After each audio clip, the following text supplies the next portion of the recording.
ये कह रहे हैं कि ये पाकिस्तान में रहते हैं। हम राधा माधव की सेवा भी कर रहे हैं और हरि नाम भी कर लेते हैं। महाराज जी, वहां पे साधु संगति नहीं मिल पाती, सेवा का जो आनंद कलयुग का साधु बहुत संगति। बढ़िया कृपा प्रसाद है। यंत्र के द्वारा साधु संगति तो प्राप्त हो सकती है। मान लो रोज आप वृंदावन सब लोग थोड़ी आ सकते हो, भारत में भी रहते तो रोज आ जाते हो क्या? तो मोबाइल से तो आप रोज देख सकते हो जो यहाँ की कथा होती है। इसीलिए हमने अनुमति दे रखा है कि ये जो एकांतिक है, सत्संग है, श्री जी की आरती है, पूजा, सब कुछ पड़ता है। आप रोज मोबाइल से देखिए। मान लीजिए कि मैं रोज साधु संग, मानने का ही है, जैसे हम आज बैठे आपके सामने बात कर रहे हैं, ऐसे मोबाइल रख करके मानो कि हमें ही सुना रहे हैं। आप रोज सत्संग सुनिए, रोज श्री जी की सेवा दर्शन कीजिए, रोज वृंदावन का आनंद आपको मोबाइल से मिल जाएगा। तो पाकिस्तान तो अपने घर है, कोई दूर से भाई हमारे घर का तो हिस्सा है। पाकिस्तान कोई और, सॉरी, बांग्लादेश, पाकिस्तान, ये सब हमारे घर तो है भाई। हमारा बड़ा घर है, उसके हिस्से हो गए हैं। लेकिन हम तो कहते हैं ये सुख तो अमेरिका में बैठे लोग ले रहे हैं, विदेशों में लोग बैठे ले रहे। यंत्र का आज इतना बड़ा कृपा प्रसाद है कि आप बैठे बैठे घर में सत्संग सुनिए वृंदावन का जो है, बस उसके दोष से बच जाइए। यंत्र का दोष भी इतना बड़ा है कि नए बच्चे बर्बाद होते चले जा रहे हैं। तो हम ये ना सोचे कि अगर साधु समागम वहां नहीं मिल रहा है तो हमारा जीवन व्यर्थ चला जाएगा। नहीं, आप मोबाइल से साधु समागम कर सकते हैं। आप टीवी में सत्संग चलाइए और बैठ करके भाव से कि मैं सत्संग कर रही हूं, तो आपको वैसे ही लाभ मिलेगा। देखो, अगर वो प्रभाव ना होता मोबाइल का तो हमें लगता है जितने लोग बैठे सब मोबाइल से आके बैठे हो। अगर मोबाइल से न सुने होते तो यहाँ कैसे बैठते आके? तो हमें लगता है कि सत्संग काम तो कर ही रहा है। जैसे ये बच्चा बोला, ये आज बैठा है हमारे सामने, लेकिन ये गंदी बातें बहुत पहले छोड़ दिया। कैसे छोड़ा? सत्संग कहां से सुना? मोबाइल से। तो इसका मतलब प्रगट से जो लाभ मिलता है वही मोबाइल से मिल रहा है। अगर ना मिला होता तो छोटे छोटे बच्चे कैसे परिवर्तित हो रहे हैं? ये जवान भाई गंदे आदतें छोड़ रहे हैं। तो अगर कहते प्रगट के सत्संग में केवल लाभ है, तो ऐसा नहीं। तो मोबाइल के भी सत्संग में वही लाभ है जो प्रगट के सत्संग में लाभ है। क्योंकि ये सब छोड़ रहे हैं ना, तो हमें लगता है ऐसा। आप मान लीजिए कि हम जो यंत्रों में सत्संग करते हैं वो प्रगट सत्संग ही है, वो निष्फल नहीं जाएगा, वो वैसे ही लाभ देगा जैसे हम साधु समागम प्रगट में करते हैं।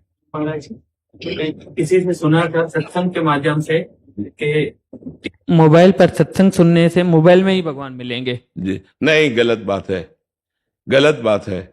जब हम मोबाइल से सुनते हैं तो आचरण हमारे बदलते हैं, मोबाइल के बदलते हैं? हमारे बदले। बच्चा ये बता रहा है ना, हमारे सामने प्रमाण है ना। तो कहां परिवर्तन हुआ? इसके अंदर परिवर्तन हुआ, मोबाइल में परिवर्तन हुआ?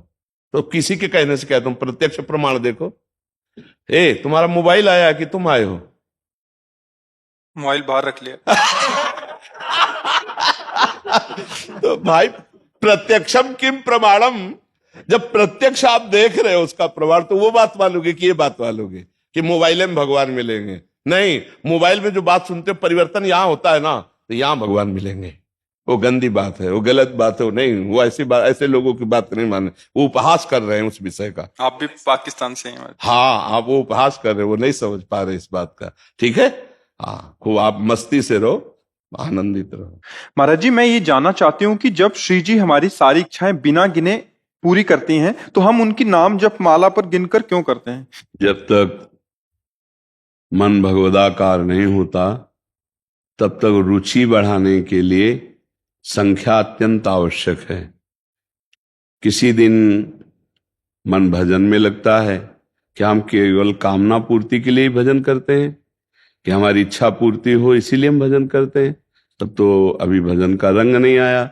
जो आप कहना चाहती हैं कि जब श्री जी हम पर इतनी कृपालु हैं कि बिना गिने हमारी कामनाओं की पूर्ति करती हैं, तो मैं बिना गिने नाम जप करूं, तो जो सिद्ध पुरुष होता है उसकी श्वास प्रश्वास में नाम की गति निरंतर चलती है। और इसके चलाने के लिए पहले मन को लगाने के लिए हमें संख्या की आवश्यकता होती है। अगर हम साधु सिद्धांत या वैष्णव सिद्धांत के अनुसार चलेंगे तो हम सिद्धावस्था को प्राप्त कर लेंगे। देखो, मन की दशा है, ये हर समय भजन में नहीं रहता। कभी भजन अच्छा लगता है तो कभी भोग अच्छा लगता है, कभी अच्छी बातें अच्छी लगती है तो कभी बुरी बातें अच्छी लगती है। तो हमको इसको एक सीमा में अच्छाई की बांधना है। अच्छाई की सीमा में बांधने के लिए गुरु जी ने कहा आपको 11 माला जपना है, आपको 16 माला जपना है, आपको 21 माला जपना है। अब हमारा मन लगे या ना लगे, हमको अपने गुरु की बात माननी है, 21 माला जपना है। इसके बाद जो हमारा समय बचता है भगवत स्मरण करते हुए व्यतीत करते, पर 21 माला हम गुरु की आज्ञा का पालन, तो हमारा रोज का नियम बन गया 21 माला। तो हमारा मन उस पर लगे या ना लगे, हमको नियम पालन करना है। तो नियम पालन से ही प्रेम का प्रादुर्भाव, नेम से ही प्रेम प्रकट होता है, और जब प्रेम प्रकट होता है तब नेम रहता नहीं। अब वो बैठा घंटों रो रहा है श्री जी के चिंतन में, माला चलाने की कौन सुधी, पर ये सिद्ध पुरुष का लक्षण है। सिद्धता का नाटक नहीं करना चाहिए, हम जहां हैं वहीं से चलना चाहिए। अगर हम ठीक से चलेंगे तो वहां पहुंच जाएंगे, अगर हम मनमानी आचरण करेंगे तो बिगड़ जाएगी बात। तो ये बात समझना है, हम सिद्ध नहीं है, हम सिद्धता का नाटक न करें, हम साधक हैं तो साधक कोट से चलें। आप देखो ना, मन की क्या बराबर भगवदाकार स्थिति रहती है।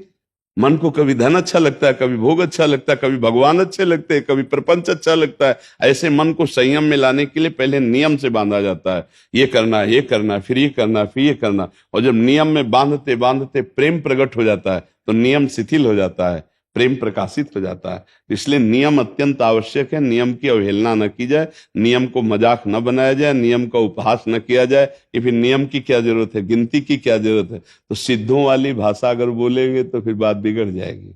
अभी हम साधक है, साधक की तरह चले तो अच्छा रहेगा। समझ पा रहे हैं आप हमारी बात? जी।